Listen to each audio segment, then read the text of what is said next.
Hello, everybody. Welcome back to the second podcast of the Association of Outcast Businessmen. And today, I was able to say that fully without the piece of paper that had the name on it. Nice. But continuing where I left off a day or two ago, today is 4th of July, so happy 4th of July to all Americans and all Brits. Fuck you, the tea's still in the harbor. Nah, I'm joking. I obviously have lots of British friends. That's why I have such a distinct hatred for them. Alright.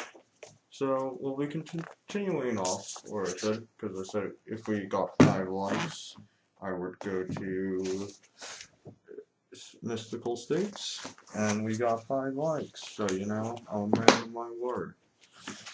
So, anyways, mystical states.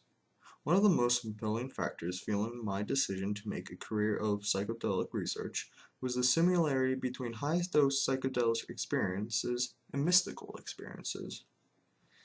Years later, it was these types of sessions I hoped to see, study, and understand in our New Mexico DMT volunteers.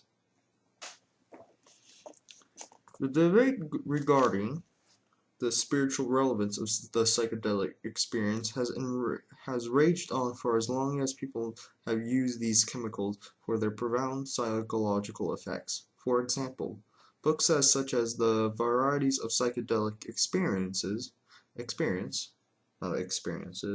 make the obvious connection to William James' early 20th century book, The Varieties of Religious Experience.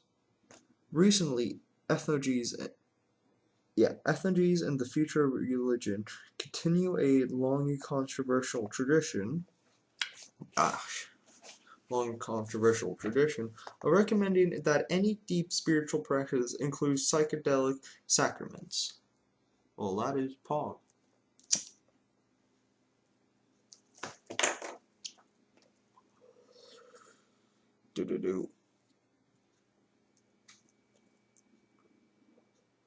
In my early visits to the Zen Buddhist community at which I studied, sorry, I shall be toking this time to time, I raised this question to many of the young American monks. Nearly everyone asked at this training center answered that psychedelic drugs, especially LSD, which is an awesome drug, first opened the door to a new reality for them.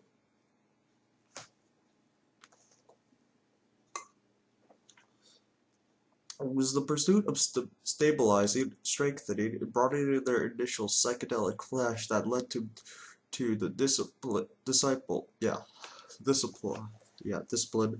of a communal,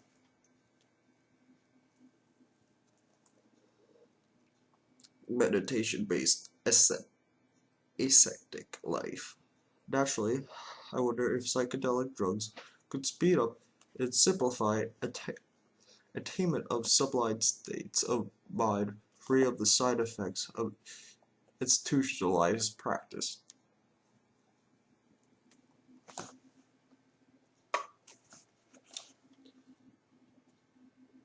Yeah. Such as ritualistic behavior and withdrawals from the everyday world. The answer that did emerge from our New Mexico research was complicated. Yes, psychedelics could induce similar states to mystical experiences, but no, they did not have the same impact. Even more revealing that these relatively straightforward answers with my Buddhist community's reaction to even asking and discussing these questions. However, I'm getting ahead of myself.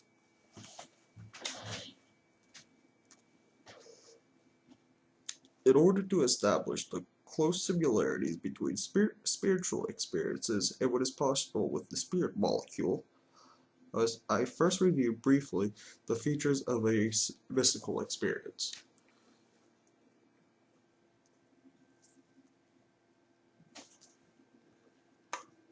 In order to establish, yeah, sorry. These three pillars of self, time, and space all undergo profound transformation in a mystical experience. There is no longer any separation between self and what is not self. Personal identity and all existed becomes one and the same.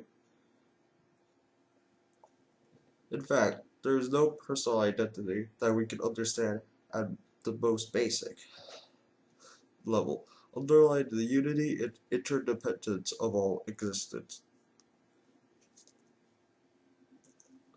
Oh, Jay went out.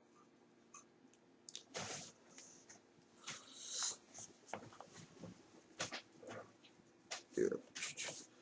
Past, present, and future merge together into a timeless moment. The now eternity. Time stops as much as it no longer passes. There is existence, but it is not dependent upon time. Now and then, before and after, all combine into this exact moment. On the relative level, short periods of time encompass enormous amounts of experience. As ourselves, self and time loses their boundaries. Space becomes vast. Like time, there is no longer here or there, but everywhere, limitless without edge. Here and there as the same as it here and there are the same. It is all here. Fucking Snapchat. Okay. In this infinitely vast time and space with no limited itself, we're holding up to examination all contradictions and paradoxes, and see they no longer conflict. We hold, absorb, and accept everything our minds conjure up. Good and evil, suffering and happiness, small and large. We are all certain that consciousness continues after the body dies, and that it exists long before this particular physical form. We see the entire universe in a blade of grass, and know our face was like before our parents met. Extraordinarily, powerful feelings surge through our consciousness. We're all aesthetic, and the intensity of this. Fucking hell! I wish I could read words properly most of the time. Well, I can read them. I wish I could read them all the time properly. And the intensity of this joy is such that our body cannot contain it. It seems to need a temporarily disembodied state. While the bliss is persuasive, there is also an underlying peace and equanimity that's not affected by even this incredibly profound happiness. This is a serene sense of the sacred and holy. We contact an unchanging, unborn, undying, and uncreated reality. This is a personal encounter with the Big Bang, God, cosmic consciousness, the source of all being. Whatever we call it, we know we have met the fundamental bedrock and the fountainhead of existence, one that emanates love, wisdom, power on an imaginable scale. We call it enlightenment because we encounter the white light of creation's majesty. Yeah. We may meet guides, angels, or other disembodied spirits, but we pass them all as we emerge with the light. Our eyes now, finally, are truly open, and we see clearly in a new light. The import and the momentaneousness of the experience stands alone in our history, and may serve to focus the rest of our lives toward the completion, fulfilling out, and working through of the insights obtained. I'll say that's true. I say that's very fucking true. Now, if you'll excuse me, I'm just gonna light the shook. and then we shall continue on.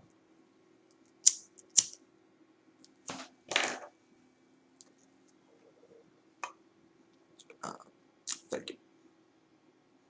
Some of these types of experiences occur in our volunteers within the context of another more compelling category of encounter, such as mind-body healing, being in contact or near-death experience, for example. Wells' near-death experience partook of a deep spiritual nature. I'm just Cassardari, so just Cass. I'm gonna just say Cass. Cass DMT tolerance sessions involve more than simply working through personal trauma. He also experienced the presence of a deeply loving and healing beings. In this chapter, we'll hear about spiritual experiences and the predominated of the volunteers. That predominated the volunteer section. Yeah. Sorry. With that basically, yeah. Here, I'll just read it again. We'll hear about the spiritual experience that predominated the volunteer sessions. So yeah, that's just like spiritual fucking shit they've all gone through before they went to this. Yeah. Sorry, I'm pretty sure you probably understood that, but I just wanted to make sure I didn't fuck it up. Okay. These DMT sessions were some of the most satisfying of the research. Since Ellis and Sheens came relatively early in the studies, they supported the validity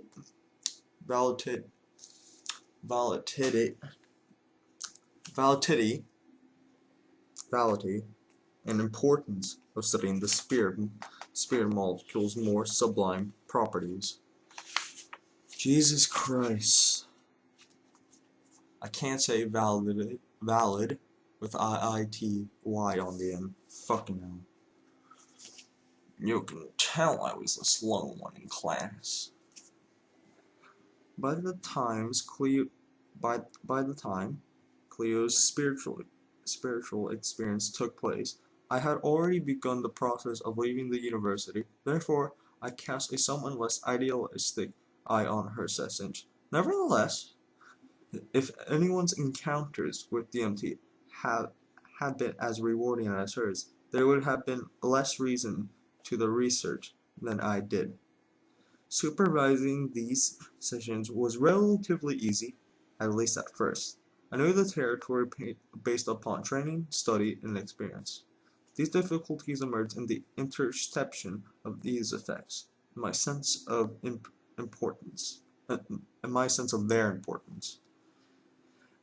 Were they real enlightenment experience? How would I know? And with whom could I consult about them? While Cleo's spiritual experience took place later than Ella's and Sheen's, it's somewhat less complex than theirs, so I'd like to start with hers. It gives us a good introduction to where the other two subjects' encounters will lead us.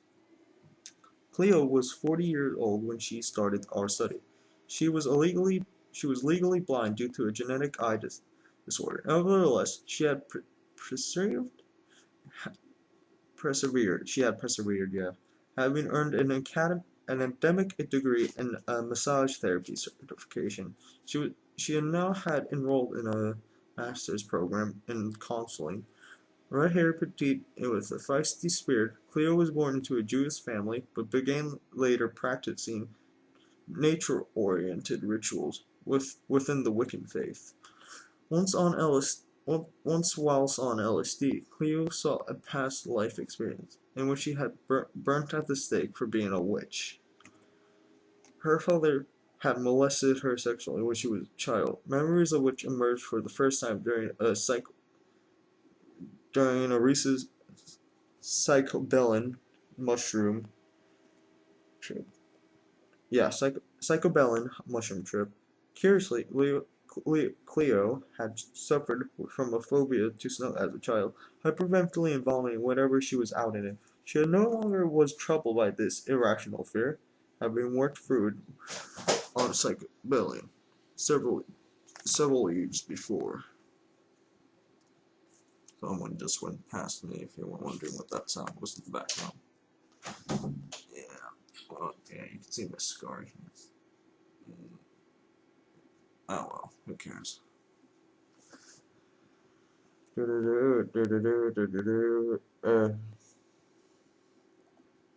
I usually don't use the word indomitable, but Cleo is as close to exemplifying that attitude as few people I know.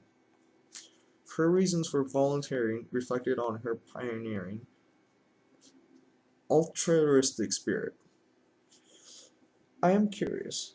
I think I am ready for the next step. I believe in this type of research from an academic stance, and I believe there may be a valid clinical/therapeutic use for hallucinations.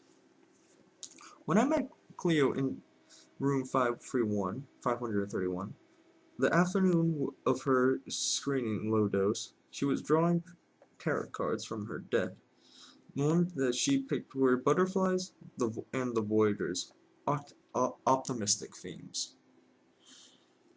At 15 minutes after the injection, she commented, there was the lightest feeling of a beckoning for me to follow something. It was like a light on the horizon, like two roads merging with the horizon. There were some eyes looking at me, friendly. They wanted to see who was there, and they seemed to say that I would follow them later. Next morning, Cleo asked about the advice I had given her the day before regarding how to prepare for her large dose. What did you mean when you suggested I go through the colors? I replied. It seems like people get entranced by colors. If they can go through the certain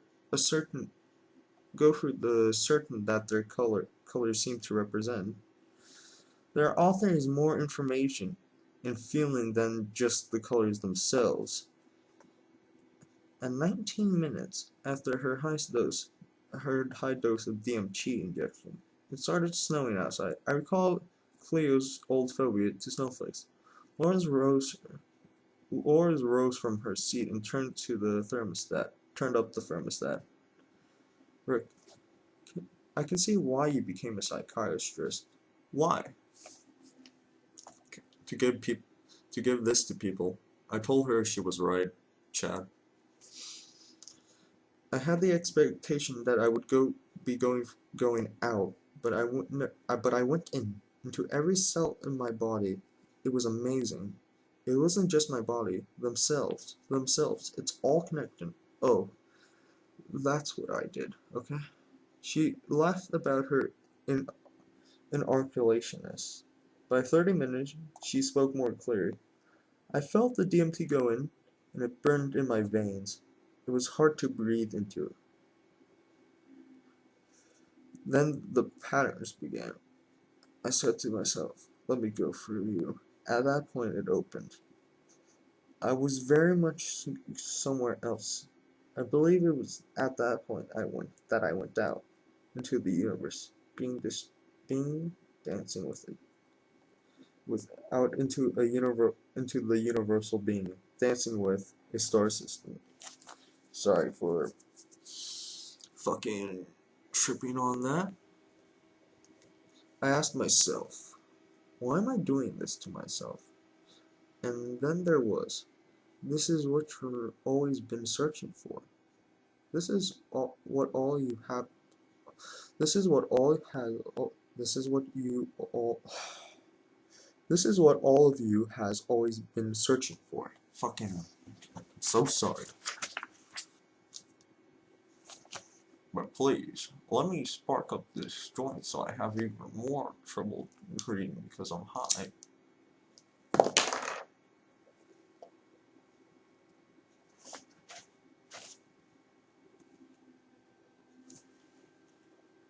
Also, can we the dollars that we ignored Canada's like Independence Day again?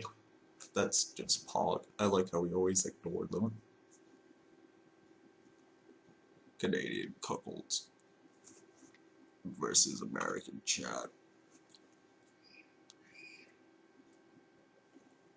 If you heard that kid screaming, don't worry, my basement's a very secure place.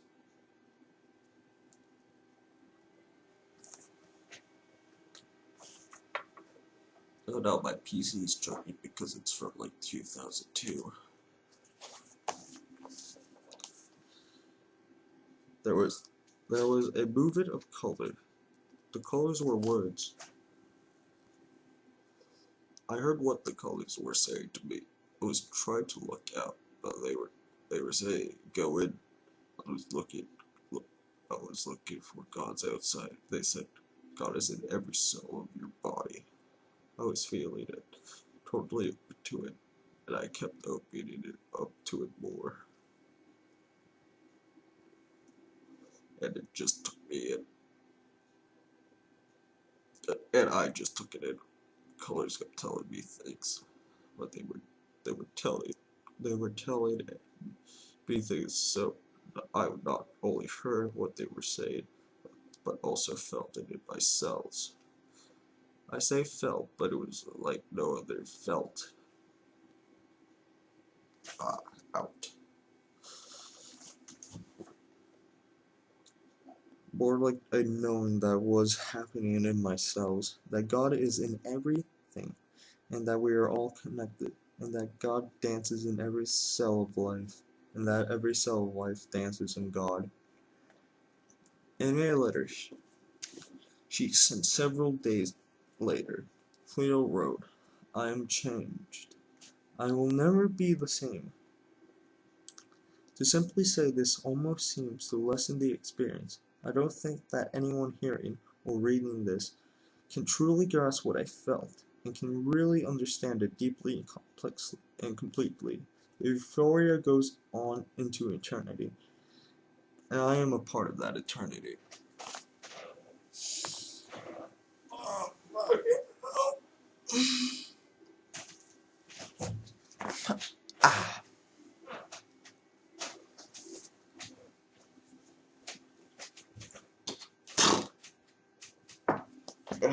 I'm a fat bastard. Sorry about that. Just needed to stretch, burp, shit, piss, and cum, man. Isn't that funny? That's what people like. They like those jokes. Definitely. Wait, goddamn it. I always forget. I'm always looking at the webcam video and it's always flipped, so I'm always going on to the wrong side when I need to do something. I am less stupid. Cleo was ready and well prepared for DMT sessions. Thus, when the spirit molecule called in room 531, she leapt up to answer. In her session, we see many of the hallmarks of a mystical experience: the suspension of normal boundaries of time and space, the enthusiastic nature of the encounter, and how poorly words function in describing it.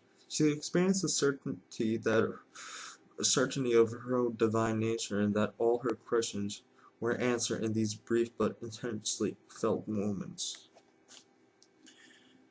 Ella was one of the earliest volunteers, and was 39 years old when she began. She was short, weary, dark, and intense. Her manner was playfully blunt. She lived with Carl, DMT-1, and her daughter in a little village outside of Taos. Ella had taken psychedelics about 20 times in her life. More recent were her almost 100 MDMA experiences. Damn, this bitch doing lines. Which she believed contributed to her decision to slow down her professional life trajectory. She sold her counseling business and her house and began an intense process of inner work. She hoped in her participation in the DMT studies. Here, I'll just do that sentence again. She hoped her participation in the DMT study might lead to a clearer understanding of my spiritual truths. Okay. Ella and Carl were a fun couple, and I had known them socially for years. They offered steady and consistent support during the grueling time I described in Chapter 6. It's no surprise that they became DMT-1 and DMT-2. So that's what they're just fucking code names for their fucking people who took the DMT first, I guess. Yeah, just like the order in the patients. So that's cool. One second. Hello, sorry about that. So basically, fucking, I stopped the video, then we came back to read the rest of the mystical states, and fucking, I was just recording this, and just deleted on itself, so I have to do it again. But not entirely. I'm still at the same place. I'm still gonna be picking off at the same place I left off. Alright. Ella's non-blind low-dose session was uneventful. However, she was extraordinarily apprehensive the next day as I readied the syringe full of 8 times the previous amount of DMT. Her heart soared from 65 to 114, and her blood pressure from 96 out of 66 to 142 out of 70, just while watching me prepare the drug. Her widely dilated pupils reflected and contributed a powerful and unpleasant tension in the room. I tried to dispel the anxious atmosphere by putting the syringes down and quieting myself as best I could. No effect. The energy bordered on out of control. Carl and Cindy felt it too, and looked restless. Well, how about it? I offered hopefully. Ella gave me a game smile. I'll be okay. I'm just scared of what the unknown will bring. Let's get started. Within 45 seconds of finishing the injection, Ella began groaning, sighing, sucking her breath in and blowing them out. The strength of her movements made it impossible to get her 2-minute blood pressure and heart rate. Her hands were cold and damp. The color drained from her face. Her pulse climbed even higher to 134. By the time I got her 5-minute recording, but her blood pressure held steady. Her head rocked back and forth slowly, and she nodded occasionally. She licked her lips, yawned, sighed, seemed unable to get comfortable. By 4 minutes, she finally began settling down. The color returned to her face at 13 minutes. She lay there quietly. 10 minutes later, she began spirting out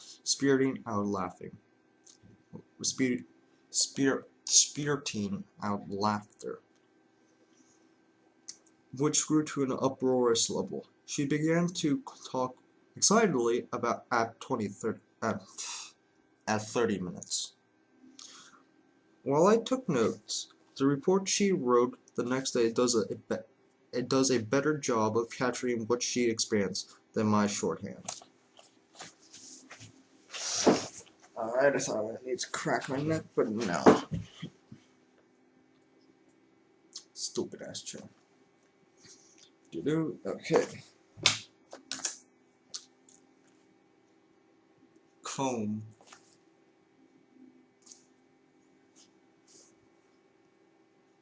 Before you spoke the words, "Okay, we're done," there was a roar. There arose in me an energy so forceful that no words could describe it. It drove my heart. The spiral of color reminded me of the visual experience the other day before, but multiplied by a millionfold. I could only hold on, remembering not to fall off into the distracting light show. Then everything stopped. the darkness opened into light, and on the other side of space all was utterly still. Then the words, "just because it is possible," emerged out of the nothingness and filled me. The greatest power sought to fill all possibilities. It was amoral, but it was love, and it was just. There was no benevolent God, only this primordial power. All my ideas and beliefs seemed to absurdly ridiculous. I wanted to forget this. I was aware I could open my eyes and relate to those around me. But first I had to wait for all of this to solidify, to allow the fullness of the experience to congeal, so I could bring it back to others. I wondered, why come back? I was reluctant to open my eyes. Then I did. The room seemed very bright, but there was quite as I left it. Several months later, in the dose response study, Allah had a chance to revisit this state with a double-blind high dose. This time she was much less anxious before we started. At 20 minutes she began. It came on fast and big, and an incredible pressure arose to my head, pushing me back. It blasted into me the realm of which pure living energy begins to take form. As it began to slow down, I saw the process of separated awareness. This slowing down creates form and consciousness. Before the slowing down, it's not there. It's not unconscious, but it's not conscious. It's real, of its own substance, not fragmented. It's amazing how slowly things move here on Earth. Going out and slowing down into the professionary. I honestly don't know. I don't think I know. Slowing down into the preparatory.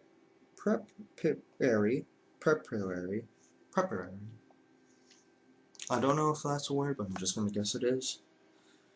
To the fringes of it, into form. And there is the endless outflow of creation, effortlessness, and then this vast process takes it back in. My little piece of energy goes in and out, too. Not more or less than any other piece. You can't die. You can't go anywhere. You can neither add nor subtract. There is a constitutional outflow that is immortal, that is immortality, not mortal. The I am notion goes around and around, and I have the certainty of that. There were loads of paradoxes. I was not disoriented, but there was no orientation.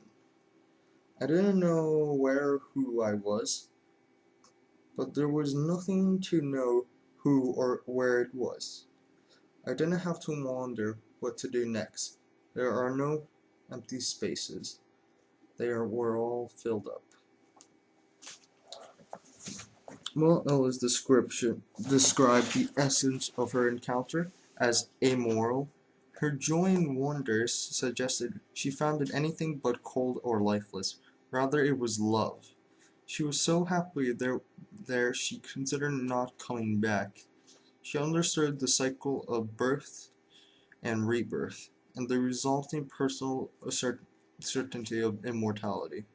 Like Carlson in the last chapter, she also saw what modern cosmologists propose is the source of the universe. First, there is nothing, then the Big Bang, out of which slowed down and cooled particles became elements of matter.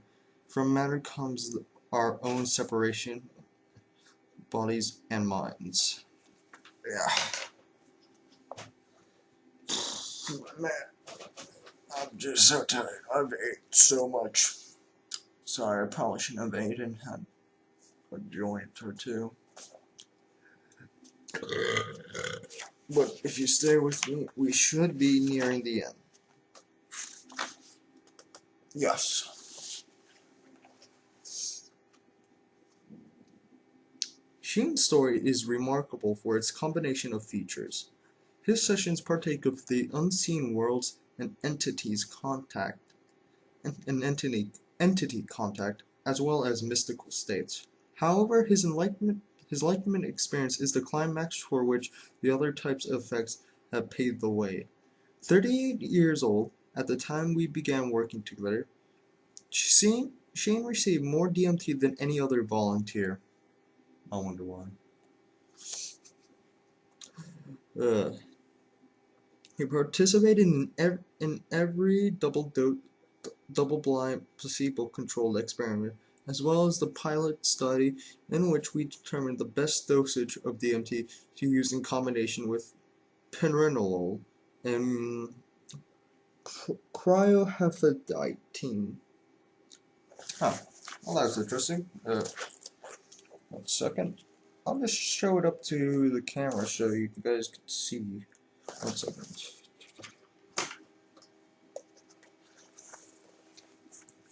Alright. Oh. Sorry about this. Fucking hell. My PC is chugging. Is it even fucking focusing? I'm very sorry if it's not.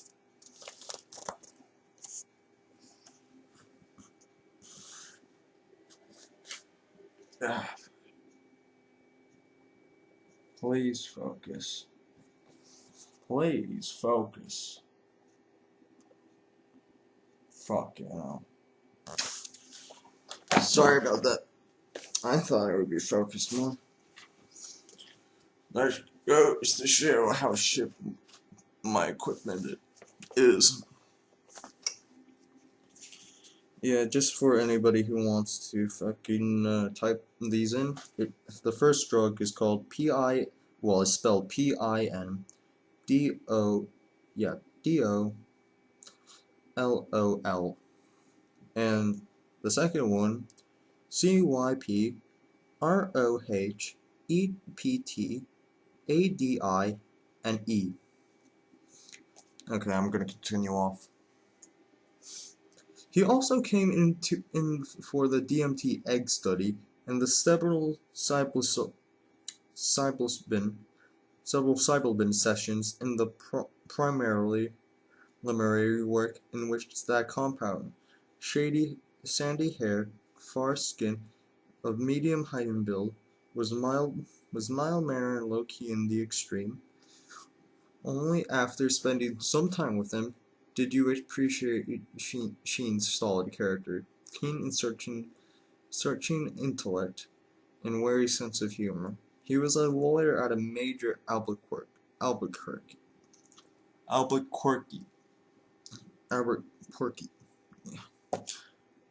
Fuck it, we're Breaking Bad set.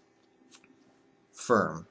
However, he worked only part-time so as to allow himself the freedom to pursue his other love, growing a wide range of native trees.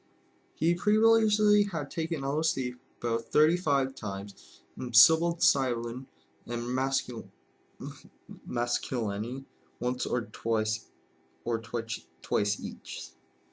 Yes. So basically, this guy trips. His reasons for participating in the DMT studies were modest, in line with his general approach to life. To experience another hallucinogen, I don't know what to expect at all, but I'm not afraid of new experiences, or myself, or what I may do. Sound. Alright.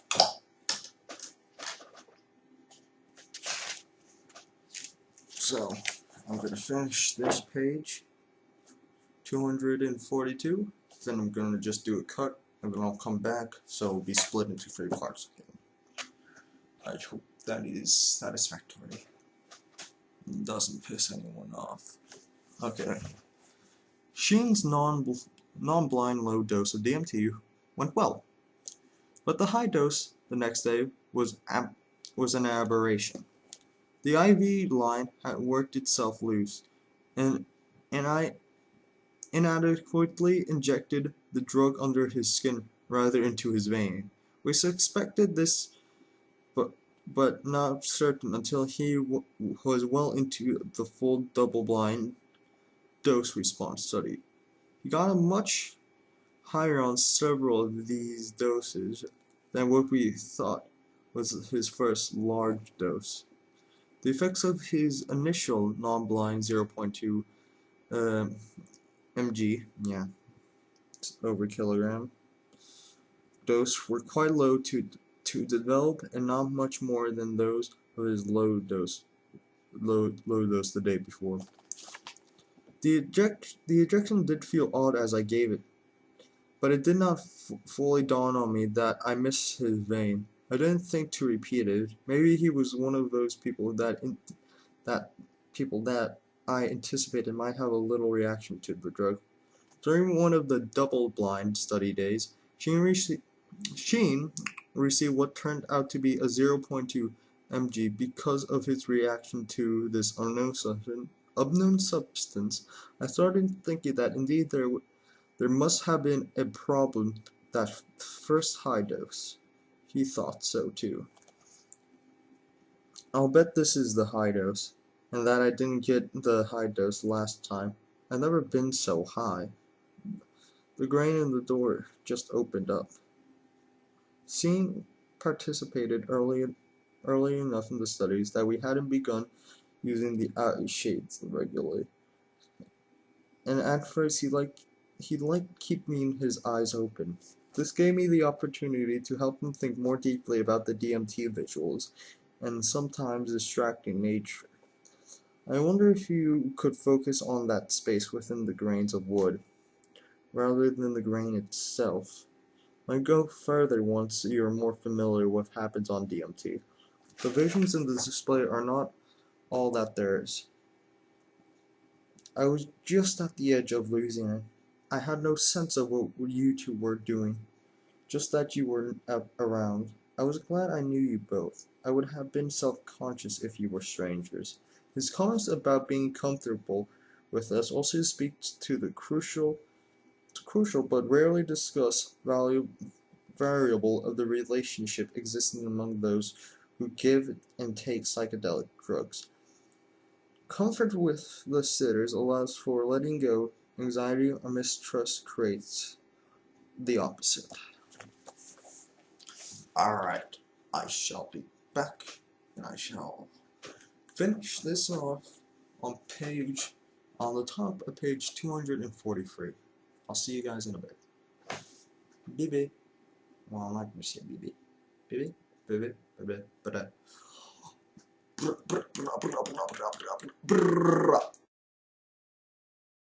Hello everyone, welcome back. Sorry for the short cutout. Well, it wasn't so short, it was around about, let's think, about a couple hours. But yeah, it's July 5th now, but I'm still going to continue on where I left off. On Mystical States, page 243, top. A few weeks later, he received placebo, which gave him the time to reflect upon his previous sessions. I believe the last trip was near-death experience. Everything is more alive now. I'm not bored, even when I should be. It was the awe and fear of God. I thought about barely anything else for the first day or two afterward. The desire to talk about it to anyone and everyone faded after 3 or 4 days. It's curious that Sheen had such a deep experience without any of us knowing about it at the time.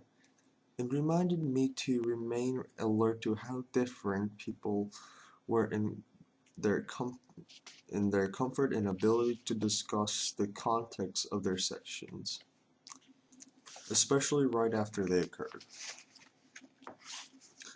Sheen volunteered for the tolerance pilot work which we worked out the appropriate dosage of DMT as well as how much time should pass between each injection. One morning he received a 0.2 he received 4 0.2 injections at hourly intervals. As he came down from his third dose, he said, "I couldn't watch it all. It was so busy." Something asked me, "What do you want? How much do you want?" Sheen mentioned this rather casually. It was the first time he had spoken of hearing the other. I answered I wanted to see fewer things, but more of it. That reduced the intensity of the busyness, crackling, and colorful Chinese-like panels. Colorful Chinese-like panels. Yeah, it became more manageable and focused. I was feeling freer about going out there. I'm not lost. I'm asking questions and getting answers.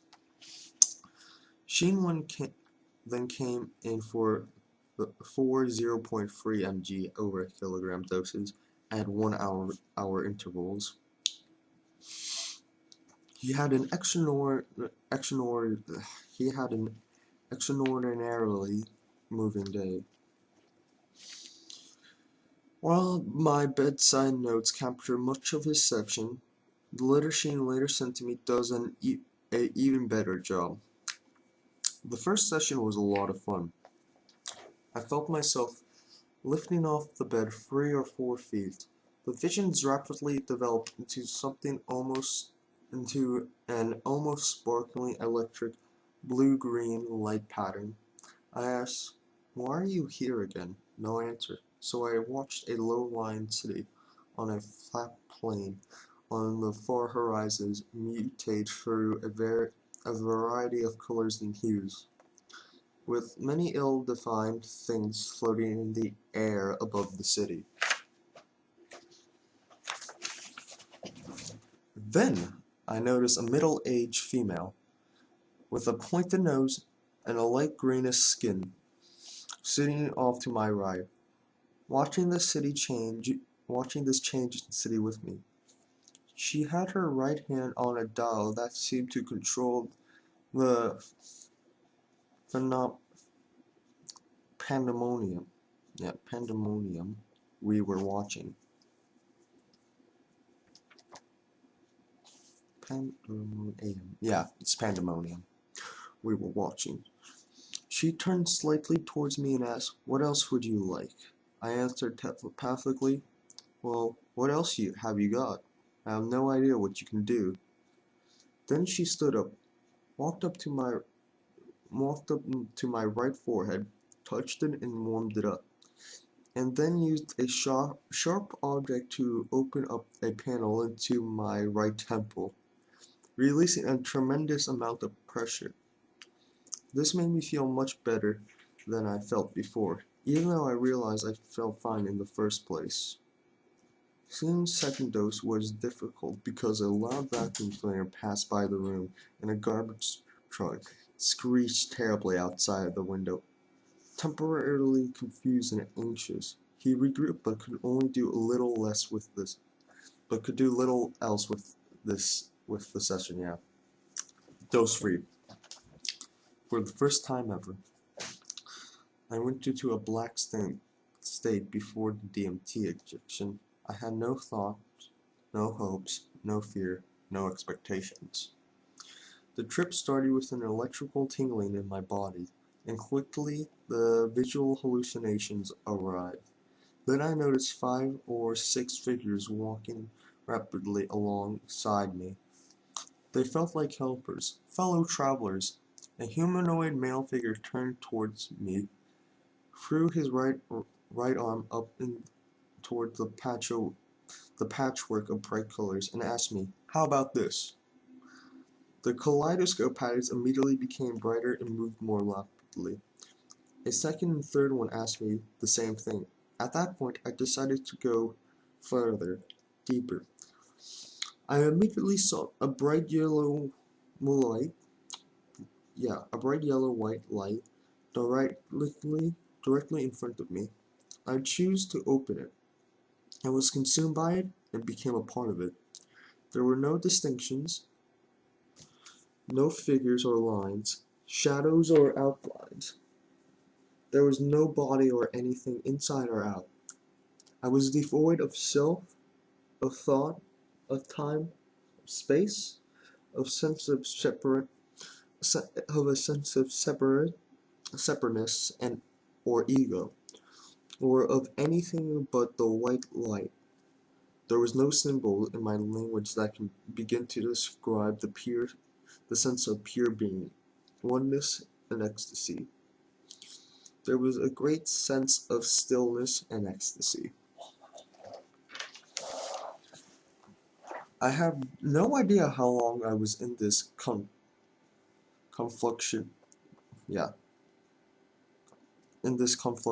of pure energy, or whatever / however I might describe. Finally, I felt myself trembling gently and sliding backward away from this light, sliding down a ramp. I could see myself doing this, a naked, thin, luminescent, childlike being that glowed with a warm, yellow light. My head was enlarged, my body of that of a 4-year-old child. Waves of light touched me as my body receded from it. It was almost dizzying with happiness as I slid down the ramp, finally ended. Of course, we had no idea what Sheen was experiencing. My notes at 9 minutes after this 30 Jenkins simply indicated Sheen had stated, I think I'm down. After filing out the rating scale, he said, "It's interesting. I choose to enter a bright light. I offered general support and encouragement. I'm glad you chose to go in rather than waiting and observing. It wasn't too conscious a choice. Faith can be leaping off the cliff of optimistically. Faith can be leaping off the cliff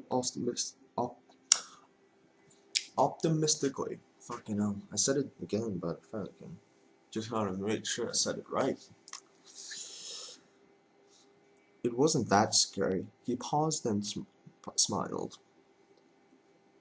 I can't believe I'm doing this. That you're doing this. Let's return to his letter for notes on his 4th and final dose that day. There were wired people everywhere riding bicycles, like program people, like video game people having fun. I watched them. They were blue-green, running all around me, like beans in a parking tower. I forget what happened at the end. They did it for a long time.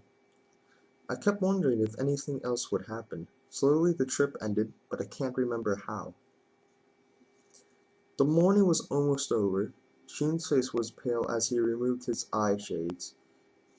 He bent his knees up towards his chest. Laura said, "You look tired."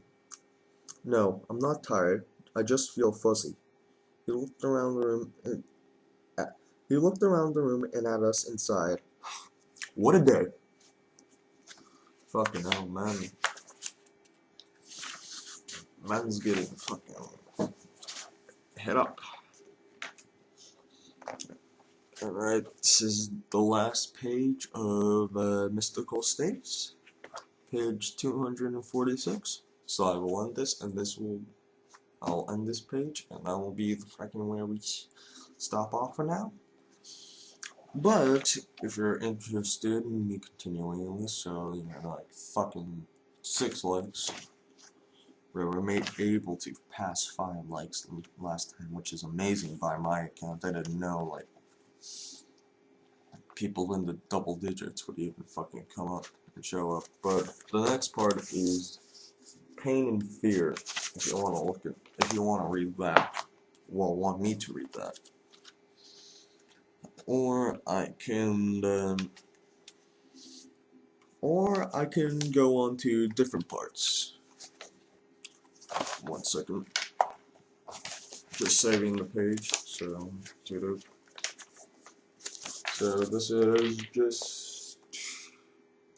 this is where we are now. We are at 16 here. Wait 1 second. Yeah, this one here, and we'll be going on to this one. And this is the ones we haven't read. Well, I haven't read on screen. And then you got this. The first three don't matter, but it's when it goes into the parts, that's when it matters. So, yeah. Alright, anyways. So, just like, go continue on forward. Comment, and if anybody wants a Pacific one done, I will do that first because, the customer gets what the customer demands. Alright. Clearly, there are striking similarities, sorry about that, between naturally occurring spiritual experiences and those induced at certain individuals by DMT. Cleo's, Ella's, and Sheen's high-dose sessions were enthusiastic, insightful, revolutionary, and profound. All three volunteers were steady and solid people with knowledge of religious concepts. The words they used to describe their sessions are remarkable, like those we read from the great mystics of the age. DMT reproduces many features of enlightenment experience, including timelessness, ineffability, coexistence of opposites, contact emergent with a supremely powerful, wise, and loving presence, sometimes experienced as a white light, the certainty that consciousness continues after the death of the body, and first-hand knowledge of the basic facts of creation and consciousness. All gratified in all of these sessions. Larger questions begin to loom as I heard more of them. Because DMT can explicit mystical experiences, are the experiences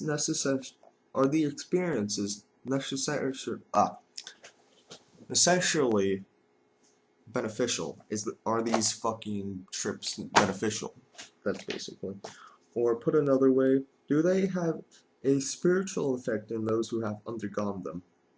If they did, I did feel justified in labeling these encounters truly spiritual. In addition,